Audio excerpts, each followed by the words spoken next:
G'day guys, today we've got Makita's first cordless trimmer, the DRT50.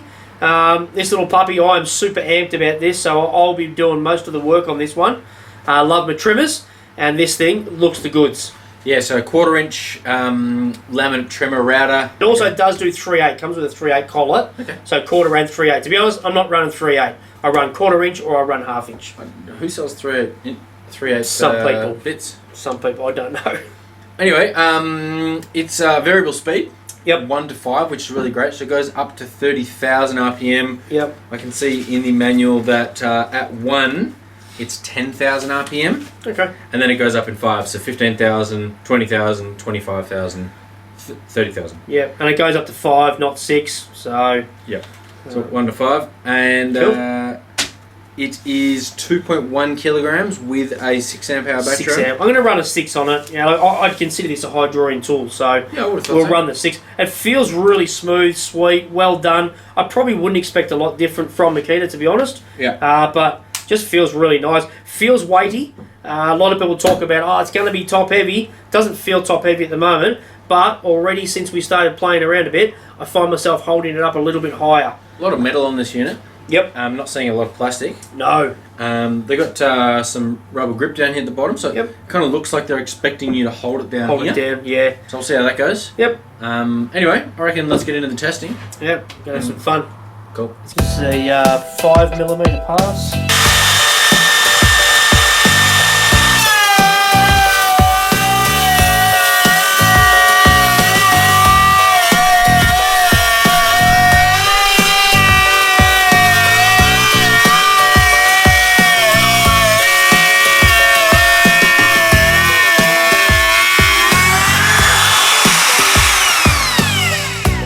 10mm pass.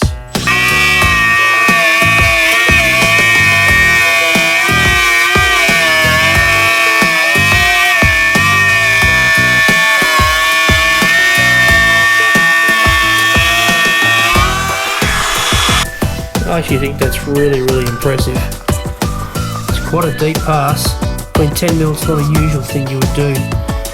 I don't think with a trimmer, if you can help it.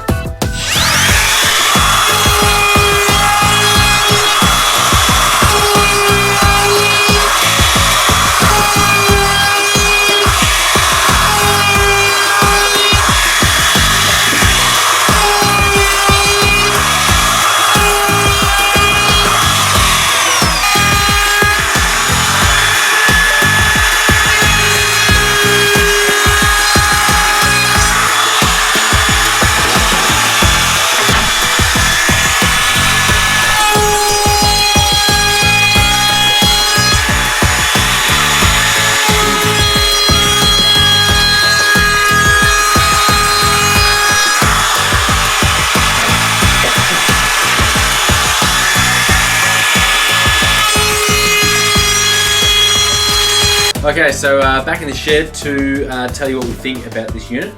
Mike's done the testing on this one. Yeah. So I'm seeing a lot of dust around. A lot of... shavings, not dust. Well, it depends what you're cutting, doesn't it? Because well, it does actually. Yeah, it was interesting. If it's pine, it is a shaving, but with something dense like the Merber you were chowing through. Yeah, it seemed to powder up a lot more. Yeah. So I'll get it out of the way, guys. I'm going to say I'm stinking excited about this tool. So I'm probably going to say it a few too many times, but I'll try and restrict it. I am a trimmer fan. I'm a router fan. I'll put my hand up and say I'm a Makita router fan. Yeah. I've got a couple of 1/2 inches. I've got a 3/8. I've got the N3701 little baby trimmer. Yeah. And that's a metal body, absolute cracker of a unit. Yeah. So I do like routers, and in particular I love trimmers. Me too. I've got a couple of Makita routers, 1/4 inch and my 1/2 inch. Yeah. And then I've got a Triton under my table. But yeah, so we both really like the Makita routers. And the fact that we love them shouldn't take away from the fact that this is absolutely brilliant, and we'll go through why. Yeah, so what I wanted to ask you first was, how does it compare to your electric unit? I noted that electric unit is a bit less powerful than the modern ones. The modern Makita trimmers are probably around 600 watt. Yeah, this is 440. 440. As you'd notice, I think it's probably 6 or 7 years old now. Okay. So, how does it? Is it as powerful as the electric unit? Yeah, I could hardly notice a difference. Clearly, there's variables. I'm in a natural timber, so I was using it and I was sort of comparing it when I was rebating. So I did a half depth rebate with this, and then full depth. Then I did a full depth rebate in one go with the electric unit. And I went, oh crap, I wonder if this thing will do it. Absolutely chowed through it. Okay. So you'll be able to hear a little bit in the audio, but this thing didn't drop. Okay. Doing full rebate into the pine as compared to that. So I honestly think this is so close that's not funny. Okay, it's basically the same. Yep. Yeah. Now I'm a big fan of that, and I'm going to put this ahead of this at the moment because the one thing. Because it's got no cord. First of all, because it's got no cord. The second part of that. Smart Ellie, is the LEDs underneath. Now, there's a few mixed results. You know, people sort of go, "Oh, who cares?"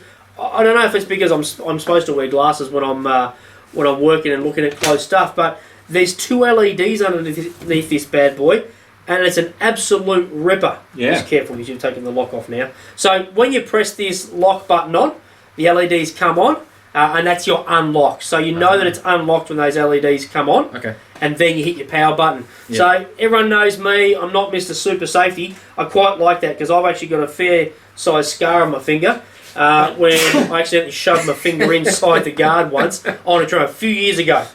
So I'm actually pretty happy that this thing at 30,000 RPM has got that safety on it. Look, the base is really, really well built. It's solid as anything. So you'll find you'll hold it slightly higher than your standard trimmer. Standard trimmer, I'll often find I'll hold it down quite low. And I had a few comments on Instagram, guys saying you're holding it too high. You just naturally gravitate slightly higher. I think because of this extra weight up here. Yeah. It's not an issue. It's a subconscious thing. But it sits really well on your material because of that extra weight, I think. One thing I will say, and I noticed that with your fence knob, you've got a knob here that goes in the back for your fence. Yep. Now, when you haven't got your fence on, which is a good fence, like runs true, there's no bells and whistles, it's a good fence. When you've got this in here but no fence on, it sort of gets in the way. So I've turned to just taking that off now. And if I don't need a fence, I run it and I find I can just have it down just a little bit further, you'll see there. Yeah. And that knob doesn't impede whatsoever then. And there's a lot of guys who just are never going to use their fence anyway. Like plenty who do. Yep. But a lot of guys are just going to be rounding over all day long. Yes. Window frames, picture frames, whatever it might be. Yep.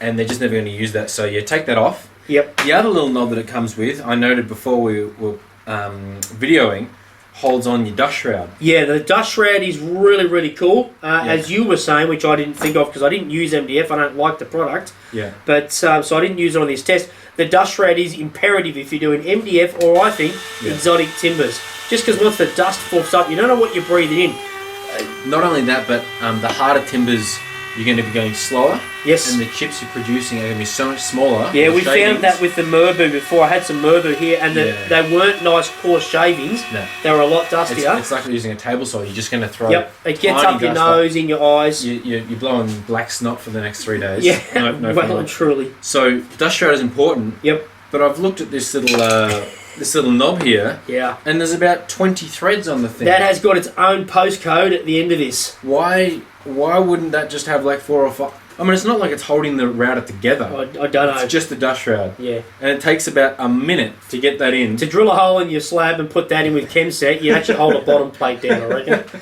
So, look, it doesn't matter because you're not taking it on and off heaps, but it's an obscenely long screw. But anyway, it holds the dust shroud on, and the dust extraction, you'll see a quick bit of footage, works really, really well. Good. Of course, it comes a bit out the bottom if you're not actually slotting, but it takes a lot of weight. Excellent. So, also comes with a round base for those. Comes with a round base. Now, I think it comes with a round base as standard inside. For some reason, I've always used a square base, and I hated the round base, so I actually reached out to Makita, and they sent me the square base, which was super. That's what I'm used to, because I look like a bit of a goof when I was. Because that one comes with a square. Well, that's square base, so it's just what I was used to, I think. Yep. But yeah. So it also comes with a full plunge base you can get as an optional extra. You've got offset base. They've built a system around this, so it's going to suit a lot of people. It's not just a basic trim router. I think you buy this as a skin, right? It just doesn't come in kits. Oh, I didn't actually look. I reckon it'll come in a kit. At the moment, I've seen skins for, is it $250? Yeah, $249, yeah. And then you get the kit with the plunge base and everything for like $320, $330, something like that. $350? I didn't look at prices. It's more. We're throwing numbers out when we don't know. But anyway, you can get that big kit if you like. I personally think that having a plunge base to be able to throw on when you want it is pretty handy. Yep. Yeah, absolutely. Look, I've got the 3/8 plunge, so I'm not going to worry, and my 1/2 inch plunge. So I'm never going to, I personally am never going to step up and buy that for this. Yeah. But, hey, if someone hasn't got it and they say this thing can, it's got so much grunt to put this onto a plunge, awesome. Now for me, even though a lot of guys would think that a cordless router is a luxury, and you can only justify it if you're a site guy who doesn't have power, I disagree, because I think routers are one of those tools where the cord is really annoying. Yep. So you take your electric tool here, you're holding it down the bottom, but you've got a cord pulling at the top of your unit here. Yep. Yeah. Which, we've all accidentally wobbled our router and stuffed up the workpiece. And you end up a nice mark on your rollover. So I think having a battery, even for in the shop, is a really good idea. Yeah, well, this is probably going to end up on a shelf, looking beautiful, but probably not going to get used a lot. We all know that the convenience of cordless, I've already got the batteries for other tools, this is going to get used stacks. So, and just touching on that, I've done quite a lot of tables I've built. This thing, it always gets caught on the corner. You're humming along and you're just about right, you feel a bit of resistance, you go, oh, crap, and behind you're trying to flick the cord out to keep going and not mark it, as you said. Yeah, and not burn it by going too slow. Absolutely, yep. So that looks really good. I like the construction does feel really nice. Does, doesn't it? So big aluminium. Is it alloy or magnesium? Or something? I think magnesium. I think it'd be magnesium. Yeah. So one quick thing I just wanted to talk about. With the trimmer, I've got the 240 volt unit. You can fit the spanners in and crack off the collet and change a bit. With this one here, the spanner's so big you can't actually get it inside here, use the lock-in button and actually manoeuvre it at all. So at first I was a little bit snaky about it, but there's two things here. Makita's system here of unlocking is actually really cool and really simple. If I want to crack that open, slide the base off. It's already done. So you've got the metal indentations there as we spoke about, but to slide it back on, too easy. Really, really easy. So that almost makes that issue that I had a little bit null and void. What I will say though, a micro adjustment would be good, because if you want to put it up just a couple of millimeters or a millimeter, when I open that up, because it moves so freely and well, it automatically drops a little bit. Even if I hold this really tight, so I'm a bit cack-handed here, but if I hold really tight there and I just want to go down a bit or up a little bit, it's actually quite hard to hold that in that position. So I'd say a little negative, you sort of have to hold that knob really tight and then carefully fold that across. So it's a little bit annoying, but I would take it, because flip that open and you're done. Only plastic up here on the top where you've got your buttons, your electronics on the top. And then your very bottom plastic plate. And then your base, Of course your locks and stuff, got a little bit of rubber and plastic on here. But there's more metal on this than there is plastic. Yes, absolutely. And look, it rings true that Makita, they love their woodworking stuff. They do. So I love the fact that they didn't take forever to bring this out. But they've brought out an absolute stonker. Yeah, absolutely. All right, well, thanks for watching and listening. If you've got this, please tell us what you think. Yeah, let us know, guys. It'd be great. And it's a big recommendation if we tell you that it's a good router, because we love routing. We do love our routers. And Mike in particular has done a lot of it. So go out and buy it. It's a cracking unit. It's a banger. Get out there, guys. Thanks very much. See ya.